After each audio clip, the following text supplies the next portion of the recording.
प्रवरा नदीला पाणी नसल्यामुळे घुलेवाडी गाव आणि उपनगरामध्ये गेल्या 15 ते 20 दिवसांपासून भीषण पाणी टंचाई निर्माण झाली आहे। पाण्याच्या अभावी संतप्त झालेल्या महिलांनी आणि ग्रामस्थांनी घुलेवाडी ग्रामपंचायतीवर मोर्चा काढत कार्यालयाच्या प्रवेशद्वारावर बसून सुमारे 1 ते 1.5 तास ठिय्या आंदोलन केलं। संगमनेर शहरालगत असणाऱ्या घुलेवाडी गावासाठी मागील 6 वर्षात सुमारे 22 कोटी रुपयांचा निधी खर्च करण्यात आला।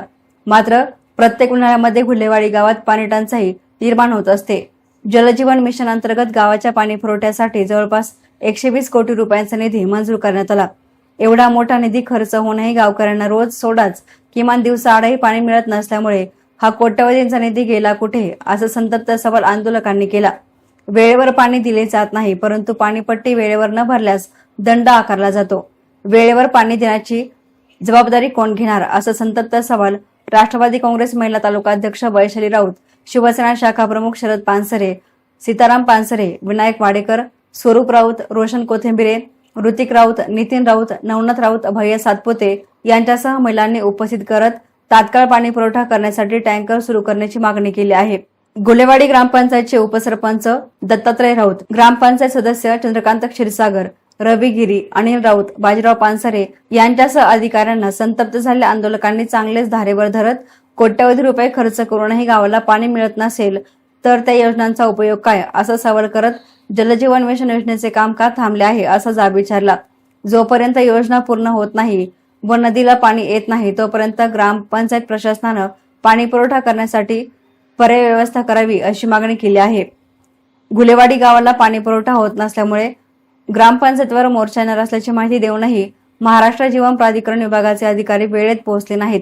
आंदोलन सुरू होऊन 1 ते 1.5 तास उलटूनही अधिकारी न आल्यामुळे ग्रामस्थांचा पारा जास्त चढला। जोपर्यंत जीवन प्राधिकरणाचे अधिकारी येत नाहीत तोपर्यंत आंदोलन मागे घेणार नाही असा पवित्रा आंदोलकांनी घेतला।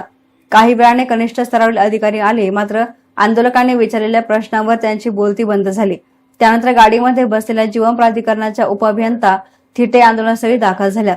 आंदोलनकर्त्यांनी जलजीवनचे काम कधी पूर्ण करणार असं विचारलं असता त्यांनाही समर्पक उत्तरे देता आली नाहीत। माध्यमांच्या प्रतिनिधींनी विचारलेल्या प्रश्नांना सुद्धा त्यांनी जाणीवपूर्वक उत्तरे दिली नाहीत। घुलेवाडीतील आंदोलनाची माहिती मिळताच संगमनेर पंचायत समिती सहाय्यक गटविकास अधिकारी राजेंद्र ठाकूर आणि टंचाई विभाग प्रमुख संजय आरगडे यांनी आंदोलनस्थळी भेट दिली। ग्रामस्थांशी चर्चा करून ग्रामपंचायत प्रशासनाला लवकरात लवकर पाणी पुरवठा सुरू करण्याबाबत काय उपाययोजना करण्यात येतील याविषयीच्या सूचना दिल्या। भरपूर आहे ना, म्हणजे पाण्याचा प्रश्न तर सोडवला पाहिजे ना।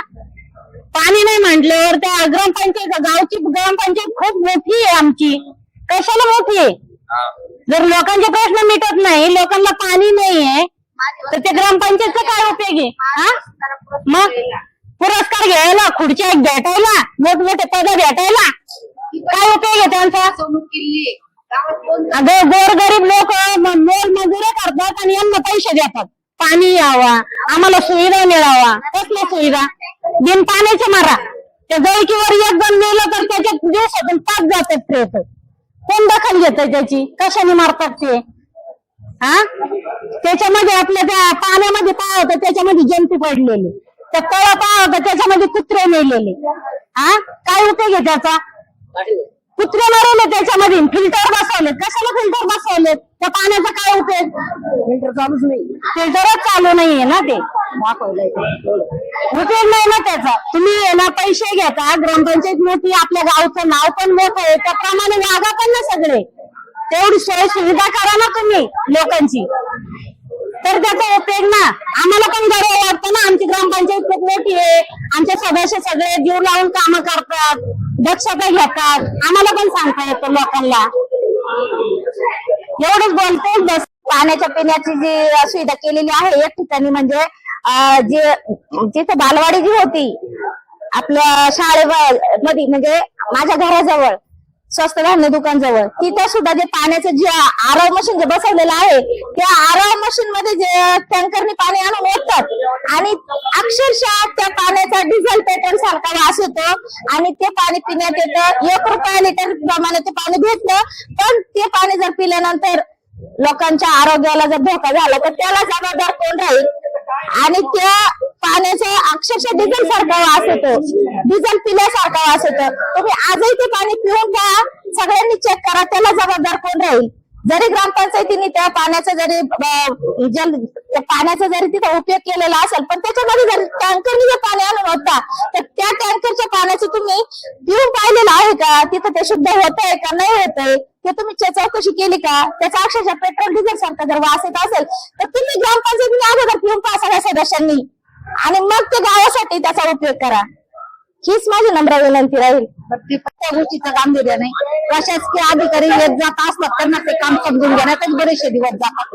त्याच्यामुळे अतिशय भ्रष्ट दर्जाचा कारभार या ग्रामपंचायतचा आहे. यांच्या कार्यकाळामध्ये अनेक ठिकाणी अतिक्रमण वाढले गेले, कचऱ्याचा प्रश्न तयार झाला, स्वच्छतेचा प्रश्न तयार झाला, आणि एकंदरच गटारी, रस्ते या सगळ्या गोष्टींचा प्रश्न तयार झाला. एकदम निकृष्ट दर्जाचे यांचा कारभार आहे. मी म्हणते या सगळ्यांनी ग्रामस्थांची अशी मागणी का सगळ्यांनी ही नैतिक जबाबदारी स्वीकारून आज या ठिकाणी राजीनामे द्यावे. गावामध्ये आज मोठ्या उपस्थितीमध्ये हंडा मोर्चा होत आहे. गुलेवाडी गावामध्ये 15-20 दिवस पाणी नागरिकांना मिळत नाही. माता भगिनींना असुविधेला सामोरे जायची वेळ आली. 1-2 किलोमीटरवरून पाणी आणायची वेळ आली आहे.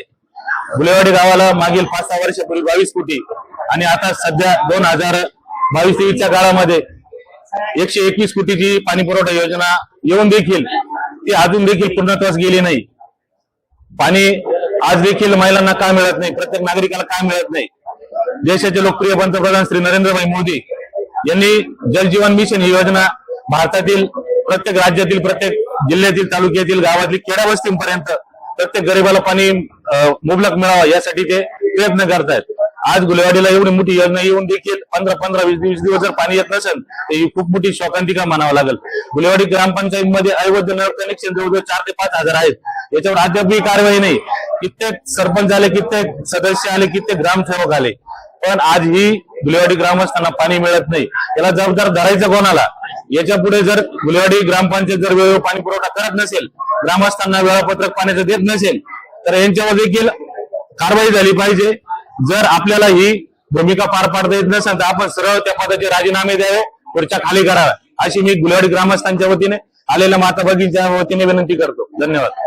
संदर्भामध्ये हे जे कोणी प्रशासकीय याच्यातले असतील, ऐका ना, त्यामध्ये जे ग्रामपंचायत काय सदस्य म्हणून किंवा बॉडी होती किंवा याच्यावरती योग्य कर्मचारी, पाणी पुरवठा कर्मचारी आणि प्रशासन, माझं मत आहे या संदर्भामध्ये मी माझी भूमिका मांडत असताना माझं असं मत आहे का सन्माननीय जे ग्रामविकास अधिकारी यांनी याचं उत्तर द्यावं. S9 मीडियासाठी प्रतिनिधी गोरक्ष नेहे, संगमनेर.